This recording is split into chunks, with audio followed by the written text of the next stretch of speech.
today. So welcome to the webinar, Risk Management. I'm Anne Rolfe, founder of Mentoring Works. And as a mentor, you need to be aware of and deal with risks posed by the mentoring relationship. In addition, you want to help your mentee recognize, evaluate, and avoid or manage any risks associated with their planned action. Now, if you are part of a structured program, you do have an advantage in this area because there will likely be some things like a mentoring agreement, a code of conduct, some guidelines. You'll have program leaders or at least administrators that you can turn to for advice and help. There will likely be some systems in place, some procedures, and hopefully both mentors and mentees will be getting some training. And this is by far the best way to prevent some of these risks, to get them out there in the open from the beginning, have a good discussion about them, and to be able to refer to the guidelines and the guidance that is provided in the structure of your program. I'd love to know, I didn't do it as a poll, but if you'd like to type in, you might care to share now with everyone. Are you part of a structured program where these things are in place?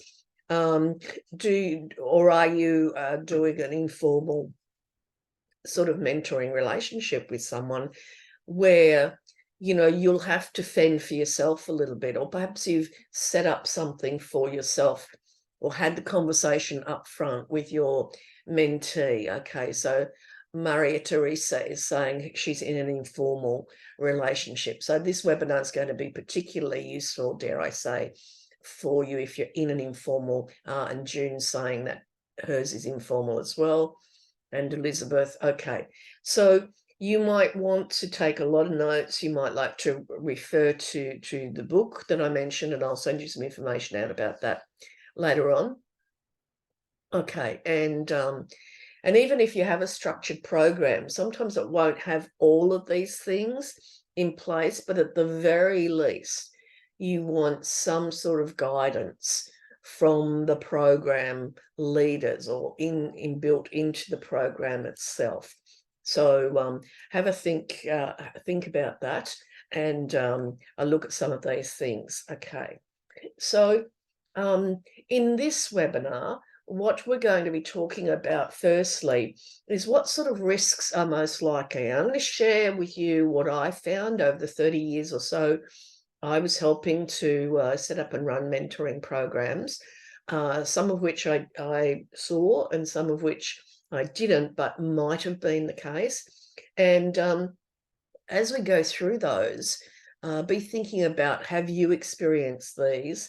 I will do a poll later on that asks you which of these have you experienced, and I will invite your input if there are ones that you have experienced that I'm, haven't mentioned.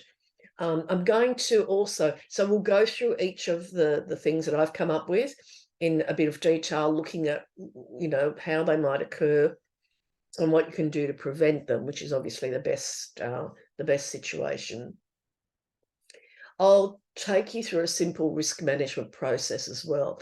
This is a process that I taught mentors and mentees at the beginning of programs in their training sessions. And this does such a lot to put mentors and mentees at ease, in case they have some fears or some concerns, and also gives them a way of handling these things, preventing them in the first place, or managing them should they occur. And I'll also share my basic philosophy of risk management. And I think you'll find these two topics actually will serve you well in your life, let alone your mentoring and your professional aspects as well. So give you an overview first. What are the potential risks for mentors? I'm coming at this from a mentor angle, first of all. So very, very occasionally, and I've not personally seen this, but It depends on the area of mentoring. I can imagine it. There might be a physical risk, a danger of actual harm to you. Certainly there can be an emotional risk. You're fostering a relationship. So there's a danger of it getting too close or becoming inappropriate. Where is that fine line? Definitely issues beyond the scope of mentoring. As you build a relationship of rapport and trust, the mentee might bring up some issues that are not within the mentoring scope, and you need to have a way of dealing with those. Acting as a sponsor rather than mentor. Now, for some people and for some programs, this is not a problem. In some mentoring, I've seen mentoring and sponsorship are sort of very much interlinked. But I know here in Australia, where I spent most of my life, particularly in our government organisations, there are some fairly strict procedures and protocols about what you can do to assist the career of someone else. So you need to be looking at your program, your organisation, and the procedures and policies around that. As I said, I'll talk, this is just an overview. I will talk about each of these in detail as we go through. Big danger, building dependence. The mentee, if your mentee is not empowered and comes to rely on you and doesn't take responsibility for their own actions, that I see as a major risk. It's easy to fall into that trap, but it's not one, it's one you can avoid, and I would recommend that you do avoid it. Conflict, is this a problem? It may be. You might have a clash of values, opinions, or there could be a bit of a power struggle involved. So we hope that's not going to be a problem, but it might be, and I'm going to tell you how to deal with that. And another frequent one is unmet expectations, where there are unclear or conflicting assumptions about mentoring. Another reason a structured program and training and agreements at the outset is a benefit if you are in a structured program.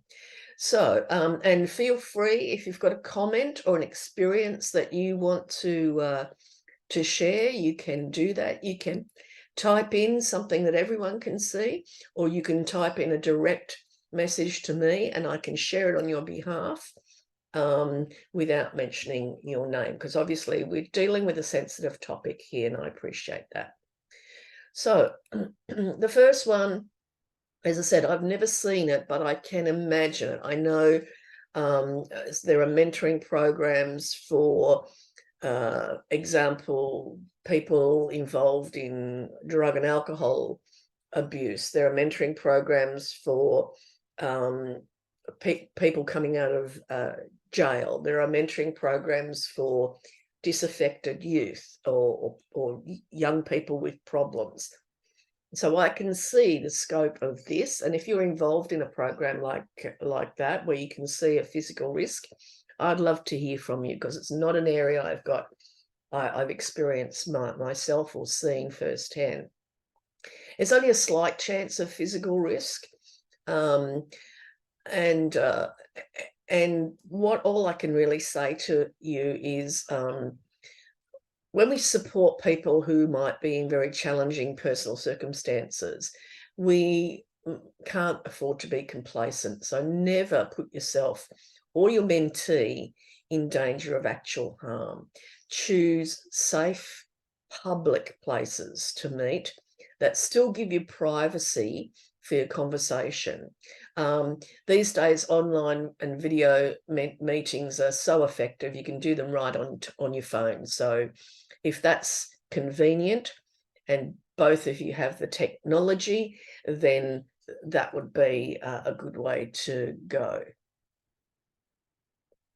Okay, I'm just looking at the question. Okay, I'm going to come back to that question a little bit later on. So, yeah, I'll come back to that question. I'll just run through these risks first. The emotional risk is far more likely. It's a close relationship in which you're going to discuss personal, not just professional issues. Together, you may explore the mentee's hopes and dreams, values, needs, wants, challenges and problems, their past and their future. You want them to trust you, and you want to be worthy of their trust. So you must take care that you both respect relationship boundaries. And again, this is something worth setting up right from the outset. A mentoring program usually addresses this by talking about what's inside and outside of those boundaries. But in an informal mentoring relationship, I recommend that you have a conversation to set your boundaries, and that you regularly assess and perhaps reassess, and allow your boundaries to evolve or not. Because some mentoring relationships do develop into friendship, and such a relationship between equals isn't a problem. However, there can be a danger when there is a power imbalance, such as someone in a more senior role with a more junior person, an older mentor with a younger mentee, or when the mentor is in a position to influence the future of the mentee. You also need to be careful of potential romantic or sexual developments. These are entirely inappropriate. You need to guard against finding yourself in a potentially compromising situation. Some people would say, well, that goes without saying, but I believe that sometimes things do not go without saying, so we don't rely on assumptions. If you are mentoring informally, look to professional codes of conduct. Are you in an industry or an organization that has a code of ethics or a code of conduct? Have you got policies that relate to professional personal relationships? What about business etiquette? These might help you form, at least in your own mind and in the conversation you need to have with your mentee, what will be your agreements and guidelines. Hold yourself to the highest standards of behavior and resist becoming too familiar or intimate with your mentee. I mean, ultimately, this is a professional relationship. As I said, you can be friendly, and some mentors, a lot of mentors and mentees become friends, and that's not a problem as long as those professional standards are maintained. A mentor is a confidant. So you want to develop the trust and openness that allows a mentee to confide in you. They should be able to speak in confidence, knowing that you will not disclose the content of your conversations. Some programs actually have a contract with a confidentiality clause, and leaders will discuss it in the training, or it'll be there in the guidelines you receive. Again, if you have an informal mentoring relationship, you'll need to talk about confidentiality, and it should work both ways, because you might decide to share some personal experience that is useful to your mentee, but that you don't want to go any further. So it's important that you agree to that confidentiality right from the start. Now, you can't completely guard against the mentee breaching confidentiality. You can certainly control your own end of that bargain. So it helps if you preface any sensitive self-disclosure with a gentle reminder, and you might have your own favorite phrases and ways of doing this. Feel free to share if you like. You might say, between you and me, or you might specify, I wouldn't want this to go further, or I tell you this in confidence. So have a repertoire, have in your toolkit some phrases, and get into the habit.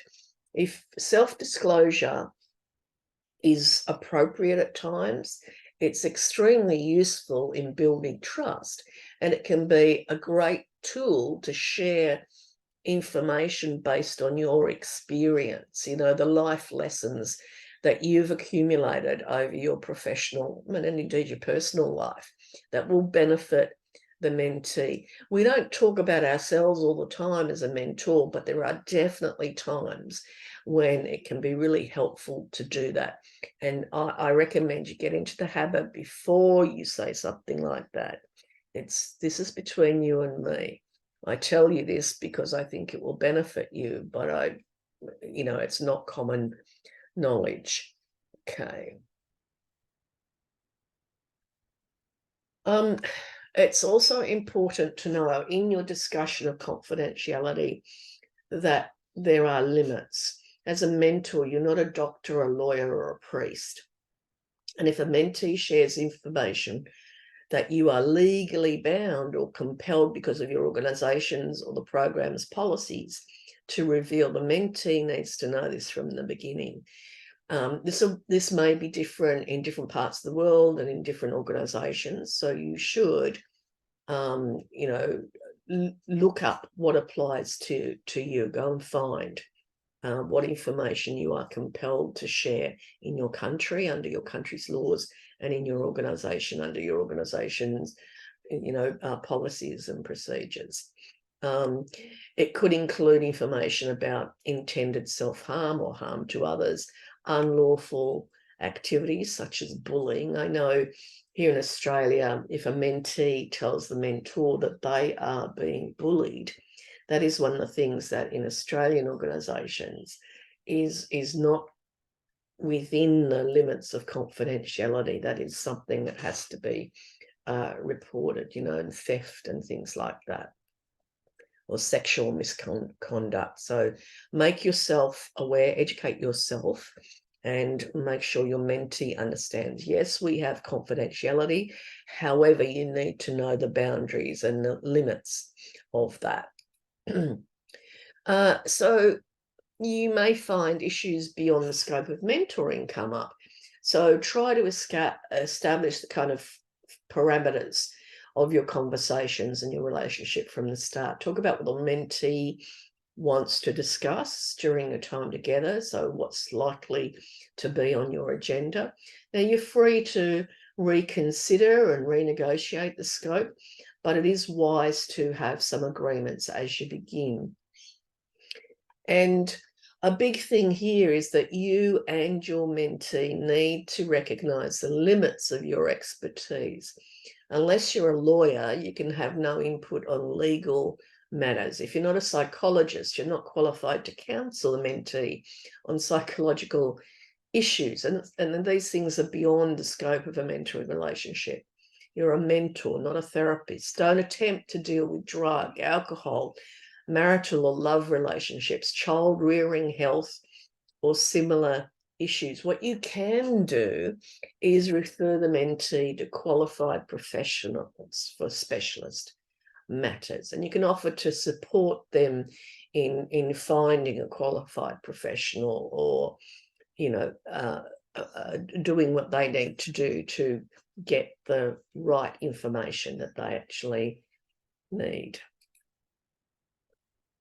You might find that sometimes your mentee is going to be dealing with difficulties with co-workers or their manager, and you do need to tread cautiously here. Recognize that you are hearing a subjective version of events. That doesn't mean to say they're not true. They are simply subjective. They are your mentee's experience of what's going in. So treat it with respect and acceptance, but with a realistic understanding that it's just one perspective.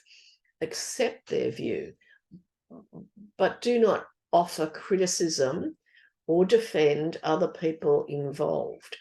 Instead, help them process their feelings and assist them to determine if they need to take action. If that is the case, then help them consider their options and make their plans. If, for example, it's their manager they're having difficulty with, you might rehearse or role play with them the conversation they might have with their manager about the situation that is of concern. But as I said, you don't criticize their manager nor defend them. You're there to help them process their feelings and to decide what they need to do about it. And you definitely never intervene on their behalf. Okay, the next one on the list is sponsorship versus mentorship. Now, as I said, many of the programs I've been involved with have been in Australian government organisations where equity and fairness and level playing field for opportunity are core policies. This means organisational programs must guard against giving some people unfair advantage over others. Now, I confess, I have some discomfort as I say this, because I know that in most organisations today, there are people who have an unfair advantage and others who are disadvantaged. If that were not so, we wouldn't need equity and diversity programs. We often design mentoring to counter the disadvantaged experienced by women, disabled people, or minority groups. My view is that disadvantaged people actually need sponsorship. It's not just my view, actually. The research bears this out here in Australia. And I get frustrated because the issues and the challenges are structural. By that I mean built into the system, and the unconscious bias, the attitudes of people with power. Mentoring in this case may suggest the problem is some deficiency with the disadvantaged group rather than the organisation or the culture. And I've seen this for so many years. Mentoring in these circumstances can provide a supportive environment for participants, but won't fix the problem. One thing I will say, though, I ran a program that was extremely enlightening for it involved a very senior, mostly male managers and next level managers, female managers. Is a program for women, for advancing women. And in one of our sessions, we had a discussion, and in fact, we ran a brainstorming session. We ran a force field analysis, which you may have seen me discuss on previous webinars. If you don't know force field analysis, research, you'll find lots of good information online. And I found it extremely useful. This particular workshop, you know, I could literally see light bulbs going on. I had some senior managers actually articulating that they never dreamed that this was a problem. How could they? Because they never experienced it for themselves. You know, some of the juggling and balancing and the life and childcare and home care and elder care and all the sorts of things that female women had to take into account in their career and advancing their careers. Some men had no clue about this, and it really gave them pause, literally pause, to think and a better understanding. So if nothing else came out of that program, the awareness that those guys got from that, I thought was really worthwhile. Okay, so my main rant there was, you know, when we've got structural issues, mentoring isn't going to fix it. And in fact, in a sense, it turns it back on the disadvantaged people and say, well, you know, if you only leaned in, for example, to quote someone famous, if you educate or network or do this or do that, then you'll get further. When in fact, if the problems are structural, we've got to fix the structural issues. Mentoring is fine as long as we tackle these other problems. And if you can do sponsorship instead of mentoring, that's the thing that's going to advance those disadvantaged groups. Now, I want to show you, and please, you know, take a screenshot of this. If you don't have the book, it appears in Advanced Mentoring Skills. But if you don't have that book, take a screenshot. These are the distinctions I make between mentorship and sponsorship, and what mentors do and what sponsors do. And I'm not going to read all through it. I want you to take a shot of that have a read of it, have a think about it, and see how it applies in your situation. Now, if your organization or your culture has no problem blending mentoring and sponsorship, fine, that's fine. But as I said, here in Australia, we do need to make those distinctions because of the equity guidance that we are all under. So I hope you've got that shot. Look, I'll leave it up while I just invite any questions or comments that you might have now. I'll leave that up. I'll just go back and have a look at questions that are coming in. I've got a couple of direct messages here, so I'm going to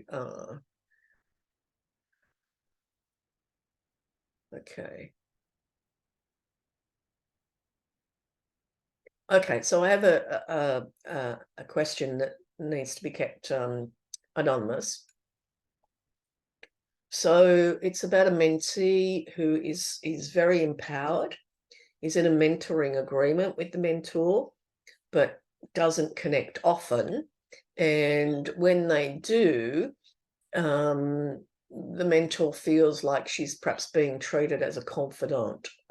Personal matters are being sometimes shared.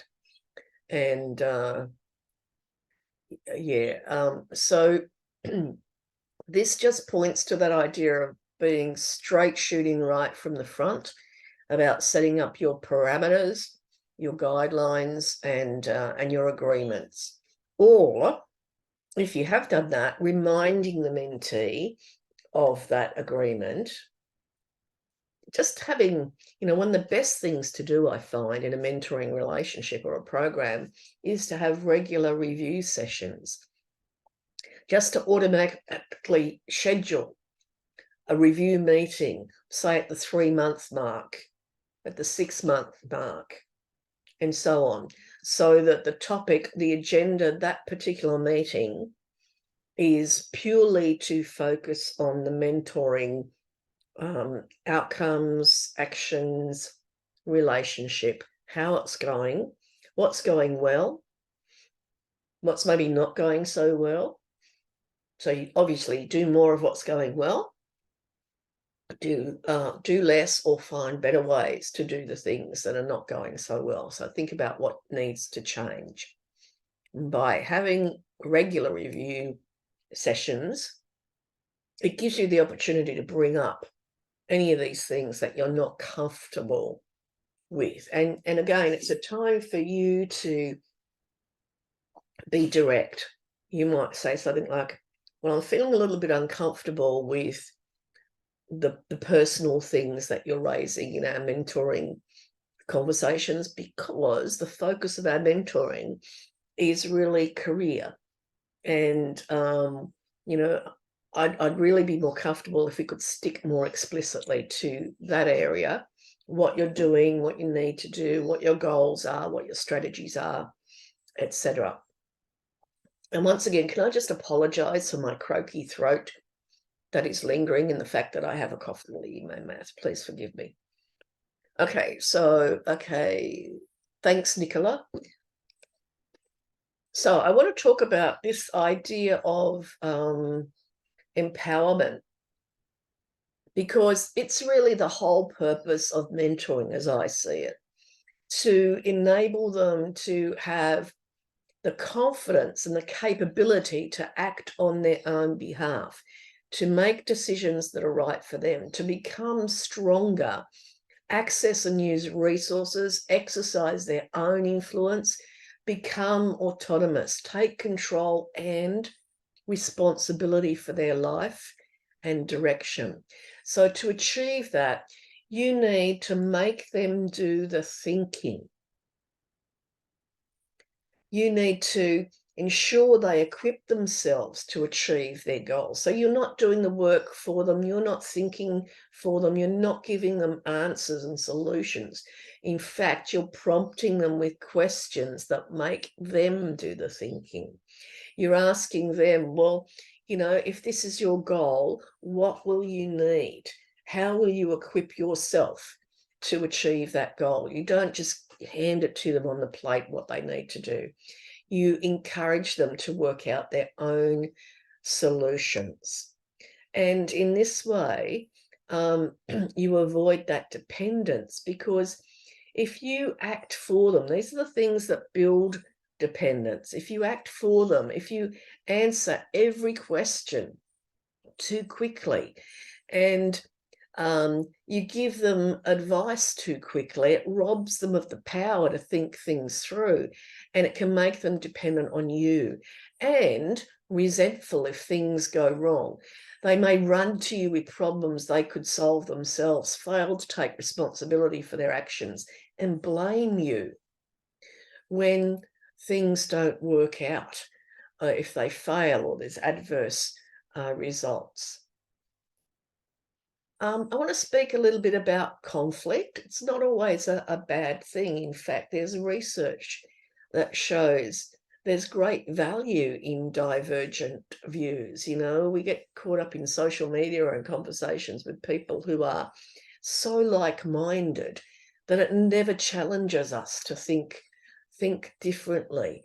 This is a great opportunity to teach people to respectfully disagree, to have a respectful conversation where there is a difference. So difference, dissent, discordant ideas, they actually make us smarter. If it's done the right way, it expands our mind. If we do it in a relationship of trust and rapport, instead of getting defensive and fighting for our beliefs and trying to shut down the other person, we can have a conversation. We can have a dialogue, a two-way conversation, and we'll both benefit. To do this, we need to overcome our own discomfort and defensiveness. So if we find ourselves uncomfortable and wanting to jump to the defense of a particular opinion or idea, that's the sign. That needs to be our trigger. Oh, I feel uncomfortable. I feel like I want to jump in here. And it is that trigger, that clue to go, shh, just listen.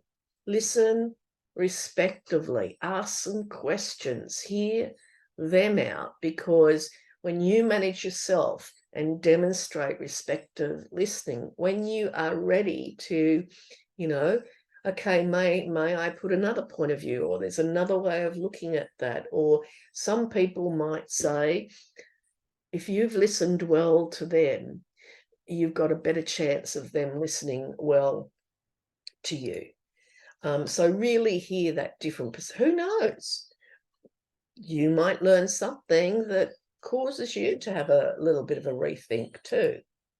And we should encourage multiple points of view. This world of ours is getting far too, binary. You're for me or against me kind of thing, and it's destructive. We see it everywhere. But if we can recognize, well, there are lots of different ways we can look at this. Let's explore this. Let's explore that. I mean, that to me is the essence of academia, to broaden our understanding of the world by being able to see different points of view, and then going out and looking for facts. Now, you don't have to agree. You're a mentor. You're mentee, and you do not have to agree on everything. They can have different values or beliefs. They are not you. And it's easier to accept these ideas. I hope this isn't going to be controversial, but I'm going to say it anyway. Recognize that beliefs are opinions. They're not necessarily truth or facts. A belief is a belief. It doesn't have to be true or false. Why waste your energy fighting for truth, which is actually a belief or an opinion? And again, you can head a lot of trouble off before it even becomes a problem by saying, in my opinion, I believe, I think, I feel, in my experience, what I've found to be the case. And it shows your respect for a different point of view, and you're claiming it as an opinion, as a belief, as your experience of the way the world is. And They can decide if, you know, so we want to facilitate their exploration of their beliefs so they can decide if a belief serves them well and if they want to use that to guide their actions. It's up to them. If they want to believe something and it serves them, great. If you are able to have the conversation and they can examine that belief and go, you know what, that is a belief I picked up in childhood, or I've developed it because of this. Maybe I want to go back and re-examine it. It's not your role to change their belief system, but you can give them the opportunity to explore it. So we often talk about personality clashes, and incompatibility is often cited as a reason to dissolve a mentoring relationship. And really, if a pair can't work productively together, then it is better to disengage, in my opinion. Mentoring programs should have a no-fault opt-out process. And again, another good reason for that first 3 months review. You talk about the mentoring relationship, your goals, the way you're working together, what's going well, what's not going well. And if either party feels, hey, you know what, this is not working. And again, in a program, there will be a coordinator or a leader who will be there to help you with that process. But a mentoring program ought to have a no-fault opt-out. And just because these two people didn't get along doesn't mean that they won't get along and you won't get along famously with someone else. And we've also got to face the fact not everyone is cut out to be a mentor or mentee. I will say this, though, if it's not working, do not ghost your partner. That is, fail to return calls, emails, messages, or attend scheduled meetings. I was very firm on this when I was training mentees. Business etiquette is business etiquette. You just don't ghost people. You need to be upfront about your unwillingness to continue. If you're in a mentoring program, seek help from your coordinators to reallocate the mentee and provide them with support, which might include some constructive feedback. So the coordinator may say, well, if you want to have an effective mentoring relationship, you need to look at A, B, and C. So giving them a bit of coaching about how to be a better mentee, or maybe some coaching to you, about how to manage these a different sort of person. So I am seeing a comment coming in. Any advice from a mentoring colleague who uses their opinions as truth and disagree with the organisational viewpoint and can't open up to the possibility of working to organisations' values, viewpoints? My personal view, unvarnished, is if you can't subscribe to your organisation's values, what are you doing there? I know, as I said, these days people are tending towards the extreme and seeing opinions and beliefs and values as truth. People talk about, I speak my truth, in kind of a holier-than-thou way. I'm really sorry. If this person, it is a tough one. So if this person is a colleague over whom you do not have authority, there's probably little you can do about it. If you're bold enough and if you feel you have the skills and the responsibility, you might have a colleague-to-colleague conversation over a cup of coffee, but chances are that will backfire on you. So I'd be very careful. I'd be, this is not something you go out on a limb over if you are not in a position of authority. If you are in a position of authority, this is a different matter. And as I said, my view is if you cannot subscribe to the organisation's values, well, what are you doing there?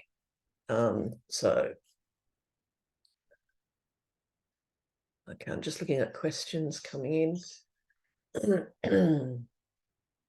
Okay, there's a lot of questions, so I'm going to continue with the content, and I'll come back to them at the end there, because I do want to make sure I cover everything I promised to in this webinar. So I think the last one on the list that I summarized before, and I'll give you that summary again in a moment, is unmet expectations. By far the most frequent cause of dissatisfaction in mentoring, and the easiest to prevent or resolve. There are a lot of different definitions of mentoring, and people have a variety of views about what is and isn't the way it should work. So if you're in a structured program, there will be a clear description of mentoring, aims, roles, responsibilities, protocols, and guidelines. And if you've got anything to do, any input on the design of your mentoring program, make a list of these things and actually ensure that someone is working on developing these. Sometimes there's a mentoring agreement to be signed by mentor and mentee, and you can use these documents in early conversation and explore the mentee's expectations. If you're in an informal program, I have like pro formas and generic versions of these things in my other books, such as Mentoring Mindset, Skills and Tools. There's actually a whole section of tools which has generic descriptions, which you can use for a conversation. If you're in a mentoring program, you can read them and then sort of develop your own, using those as a bit of a guide. Mentoring relationships do unfold and they grow and change. So there's usually enough flexibility to review, negotiate your mentoring relationship. If the mentoree has expectations beyond your means or willingness to meet, and a candid discussion cannot resolve the differences, it may be necessary to part ways and try to do so respectfully and amicably. Maybe you can help them find a mentor who can meet those expectations, get them out on the table. Okay, so here's a summary again of the 1, 2, 3, 4, 5, 6, 7 risks that I have identified. I'm going to actually launch a quick poll here. This one asks you to nominate which of these, and it's multi-choice, so you can pick more than one of these. Have you experienced any of these? Is there something else you've experienced? Have you experienced none of these? Your mentoring so far has been risk-free. So here come the votes. I'm just keeping an eye and taking a sip.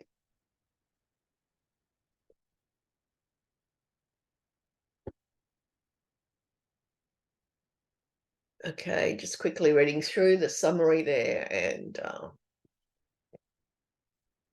once you've voted, if you've got a comment you'd like to share with everyone online about how you manage these situations, or if something else that I haven't talked about so far has come up, maybe you'd like to anonymously, if you wish, mention that is. If you want to do anonymous, just do a direct message to me, and I won't mention your name. Okay, just a couple of seconds more because I want to get on, and I've got to speed up a little bit here. I'm struggling a little bit with my voice. Okay. So, okay, listen, I'm going to end it now and share the results such as they are. Okay, so there you go. So fortunately, as I suspected, no one has experienced that physical risk. Yeah, the emotional risk. Now, what have we got here, which is the one that's coming up? So unmet expectations looks like it comes out as, yeah, it's most common. And as I just said, the easiest to resolve. Someone has got something else. So if you want to share that, you can do so. If not, that's fine. And some of you have not experienced any of these, which is great. But it doesn't mean you should let your guard down. I hope you'll take on board the points that I'm sharing with you. Okay, let me put that away now. So we've talked about what risks are most likely. I want to share with you now a few more tips and a simple risk management process. So as well as managing risks for yourself, you want to help your mentee manage risks. I mean, they're with you to advance their career or achieve some goals. So your leading mentoring conversations aimed at enabling them to make decisions and act on them. And sometimes you may see a significant downside to their decision, especially if you're working on this process of empowering them, making them think, making them come up with the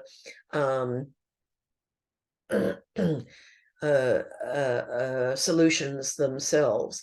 So if you see a potential risk that they don't see, it would be irresponsible not to help them realize unforeseen consequences. So alert them to possible negative outcomes. And this will be better if you can ask questions that allow them to gain this insight for themselves, they'll get the light bulb moment.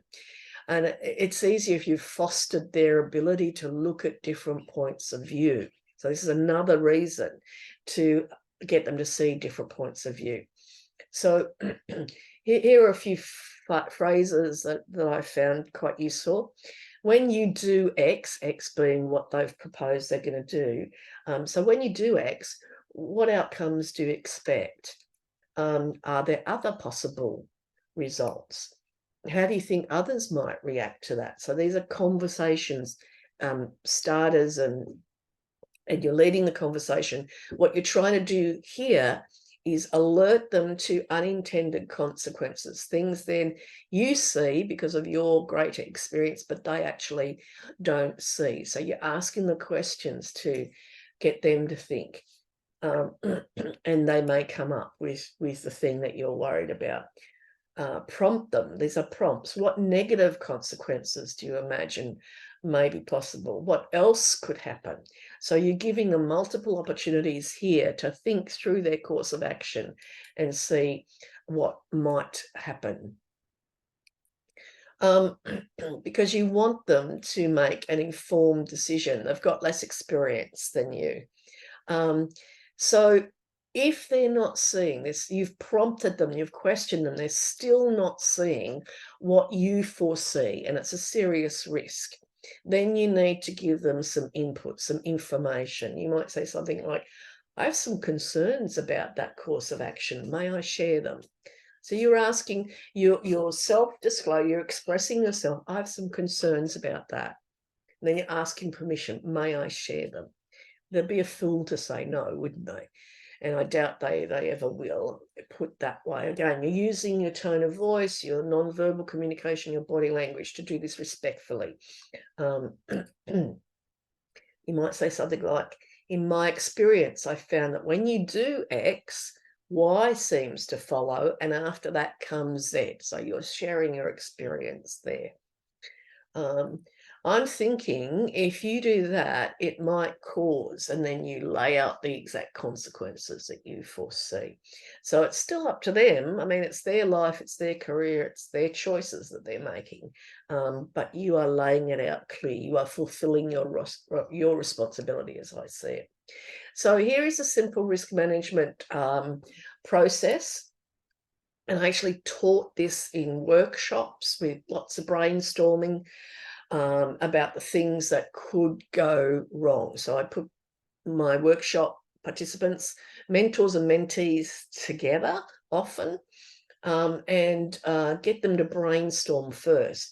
What do you foresee? What are some potential problems that might occur in your mentoring relationship? So that's the identification process. What are the potential risks? The next stage was, okay, is there anything that you can do to prevent this? Recognizing you can't prevent every risk. And I'd get them to describe how they would reduce the impact if they couldn't, like what they do to prevent it and what they do to minimize the impact. So to prevent it, I've given you lots of ideas, I hope, today about prevention and also minimizing the impact.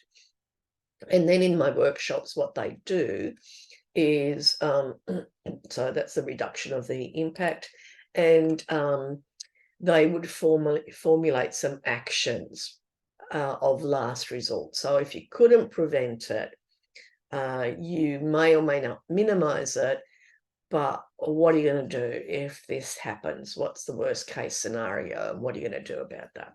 So very simple. Again, take a screenshot quickly. if you want that, and I'm sure if you do some looking online, you'll find. But keep it simple. Keep it real simple for your own benefit. You don't want a flow chart that gives you, 27 different options. If this happens, do this. If that happens, no. Simple. 4 things to remember. We can do that. What are the risks? Can I prevent it? How? If it does happen, how do I minimize the impact? And worst case scenario, what do I do about it? What are the resources there? Okay, so we're coming up, and I've just about concluded the content, but I do just want to give you this philosophy that serves me in my life, that I taught to mentors and mentees about risk management. And again, it's really quite simple. Expect the best, but plan for the worst. So you go out with an intention of all good things. And we saw from the poll, many of you have not experienced any of these risks, which is good. Expect that to continue. Set your intention, but have a plan. Put in place some of these ideas I've shared with you today, because most of them are preventative strategies that will serve you well, so that you continue never to see these problems. Always focus on the outcomes you want. What do we want for our relationship? What do we want to achieve in this meeting? How do we want to be together? And understanding that what you do and what you don't do has consequences. So every action that you take, every action you don't take, every word that comes out of your mouth, the thoughts you think inside your head, they all have consequences. So be mindful of that. I'm sorry, that's a pussycat tail that just went in front of me there. And my slides got out of control.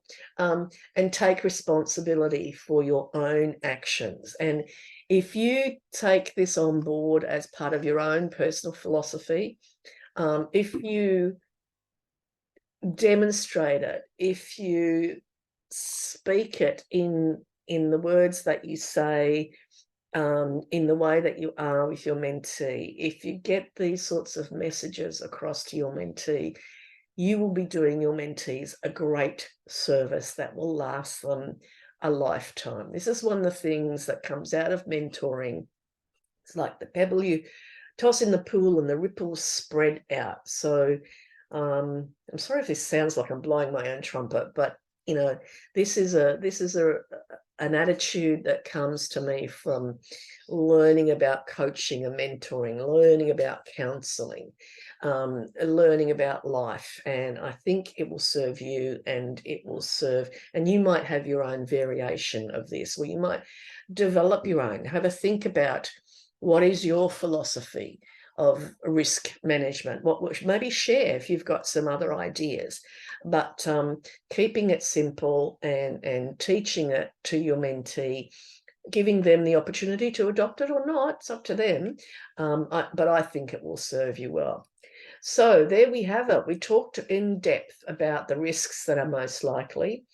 I shared with you that 4-step simple risk management process, and I think it also had 4 points, the overall philosophy for risk management. I hope you found that useful. I would love to know your key takeaways and your actions. We're coming up to the top of the hour, but I will come back and respond to your questions, because I know I had to skip past quite a few of them. I'm going to scroll back and have a look and do my best to respond to those before we get off the webinar today.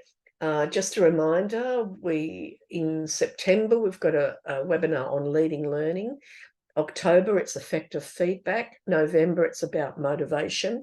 And I do have the beginning of a plan for something very different in December. I'll get back to you with more on that later on. So there's our schedule.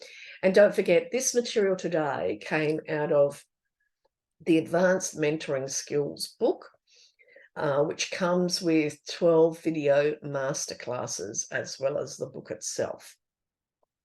And I will just mention again, the Mentoring Mindset Skills and Tools has those pro formas, those generic versions of some of the documents that I've used in mentoring programs, and you might find helpful if you're an informal mentoring relationship or if you're have input to a mentoring program. So let me now go back and look at some of the questions that have come in.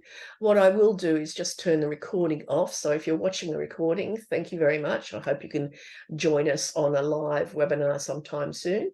If you are on the live webinar, you will receive invitations, or if you're registered for the live webinar, you will receive invitations to future webinars. If you're on live now, stick around. I'll come back in one moment and answer the questions that that you have. Let me just turn the